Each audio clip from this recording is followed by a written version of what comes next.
"There's one of my pocket hankins," cried Lucy, "and there's my pinny." Mrs. Tiggy-winkle ironed it and gophered it and shook out the frills. "Oh, that is lovely," said Lucy. "And what are those long yellow things with fingers like gloves?" "Oh, that's a pair of stockings belonging to Sally Hennypenny.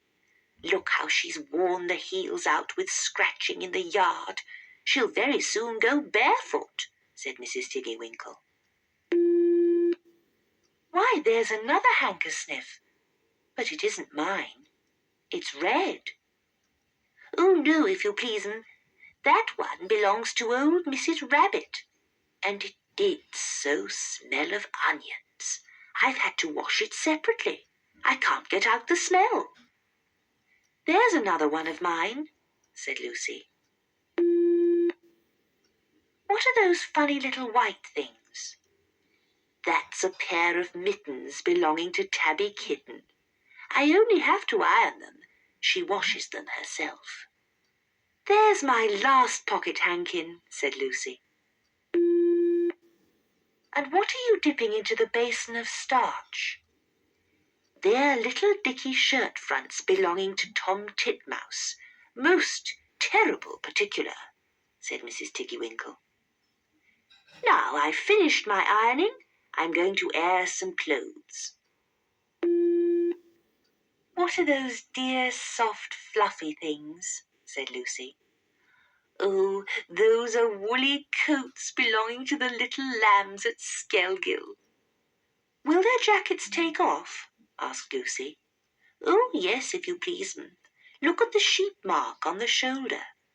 And here's one marked for Gatesgarth, and 3 that come from Littletown. They're always marked at washing," said Mrs. Tiggy-winkle. And she hung up all sorts and sizes of clothes, small brown coats of mice, and one velvety black moleskin waistcoat, and a red tailcoat with no tail belonging to Squirrel Nutkin, and a very much shrunk blue jacket belonging to Peter Rabbit, and a petticoat, not marked, that had gone lost in the washing, and at last the basket was empty. Then Mrs. Tiggy-winkle made tea, a cup for herself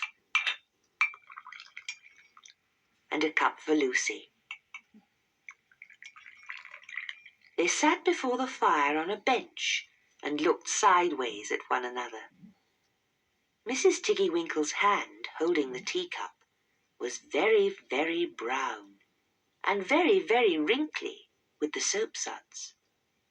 And all through her gown and her cap there were hairpins sticking wrong end out, so that Lucy didn't like to sit too near her.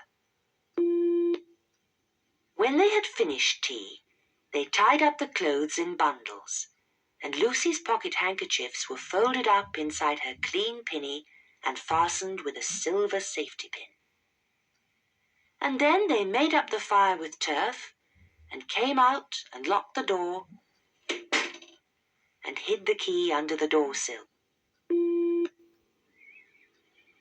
Then away down the hill trotted Lucy and Mrs. Tiggy-winkle with the bundles of clothes.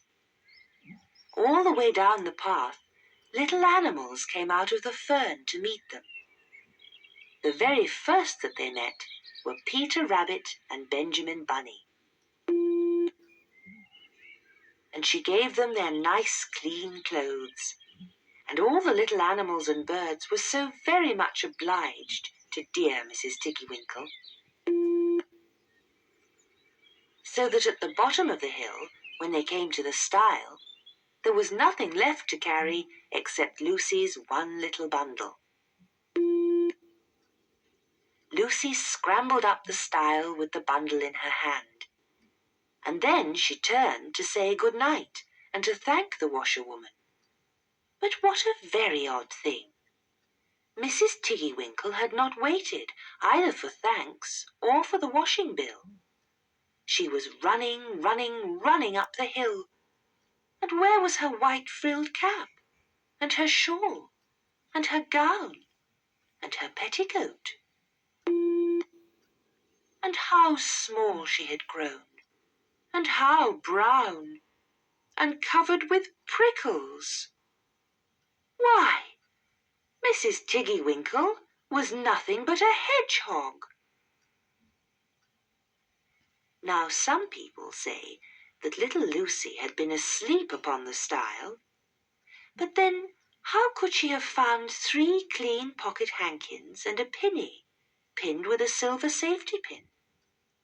And besides, I have seen that door into the back of the hill called Cat Bell's, and besides, I am very well acquainted with dear Mrs. Tiggy-winkle.